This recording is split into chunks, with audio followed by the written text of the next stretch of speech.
આપ સૌને મારા સાદર પ્રણામ। આજે વાત કરીશું શ્રાવણ વદ ચોથ એટલે કે બોળચોથની। ગાય અને વાછરડાની પૂજાનું વ્રત એટલે બોળચોથ। આ વ્રત શ્રાવણ વદ ચતુર્થીએ કરાય છે।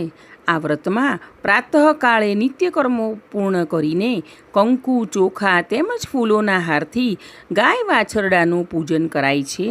આમાં એકટાણું કરવાનું હોય છે અને ઘઉંની કે છડેલી કોઈ પણ વાનગી ખવાતી નથી। આ દિવસે વ્રત કરનાર સ્ત્રીઓએ દળવું કે ખાંડવું નહીં। આ દિવસે ગાય વાછરડાની પૂજાનું ખૂબ મહાત્મ્ય છે। ખાંડેલી કોઈ પણ વસ્તુ કેમ ખવાતી નથી તેની એક લોકકથા પ્રચલિત છે। માધવપુર ગામમાં સાસુ અને વહુ રહે।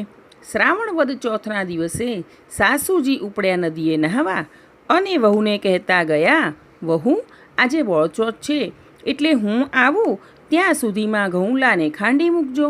ઘઉંલો એટલે તો ઘઉંનું ધાન, પણ ઘરના વાછરડાનું નામ પણ ઘઉંલો હતું એટલે વહુએ તો સમજ ફેરથી ઘઉંને બદલે પેલો વાછરડો ખાંડીને રાંધી નાખ્યો।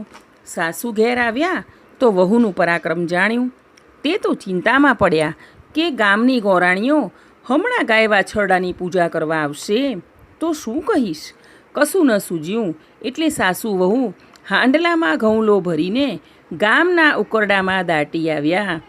આ બાજુ ગાયને પોતાનું વાછરડું મળતું ન હતું, તેથી તે ચાલતી ચાલતી શોધતી ઉકરડે આવી અને ઉકરડો ફેંદતા એમાંથી પેલો ઘઉંલો સજીવન વાછરડા રૂપે નીકળ્યો અને ગાયના આંચળે વળગી પડ્યો। ગોરાણીઓ તો વાછરડાની પૂજા કરવા આવી, પેલા સાસુ વહુ ઘરમાં બારણું બંધ કરી સંતાઈ ગયેલા। એટલામાં ગાય વાછરડાને લઈને ઘરે આવી।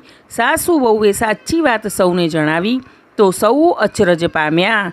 ગોરાણીઓના વ્રતના પ્રતાપે ઘઉંલો સજીવન થયો એ જાણી સૌ હરખાઈ ઉઠ્યા। ગાય વાછરડાની પૂજાનું આ શુભ પરિણામ ગણાય। ભારતીય ધર્મમાં ગાય માતાનો ભારે મહિમા છે। શાસ્ત્રોમાં લખ્યું છે કે ગાય માતાના શરીરમાં 33 કરોડ દેવતાઓનો વાસ છે।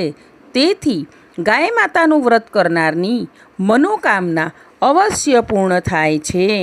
હે ગૌરી ગાય માતા, તમે જેવા ભોળી સાસુ અને વહુને ફળ્યા તેવા બોળચોથનું વ્રત કરનારને, વ્રતની કથા સાંભળનારને, લખનારને તથા કહેનારને સૌને ફળજો। ઉમાપતિ મહાદેવની જય। આગળના તહેવારોના વિડીયો સાંભળવા માટે આપણી આ ચેનલને લાઇક, શેર અને સબસ્ક્રાઈબ કરજો।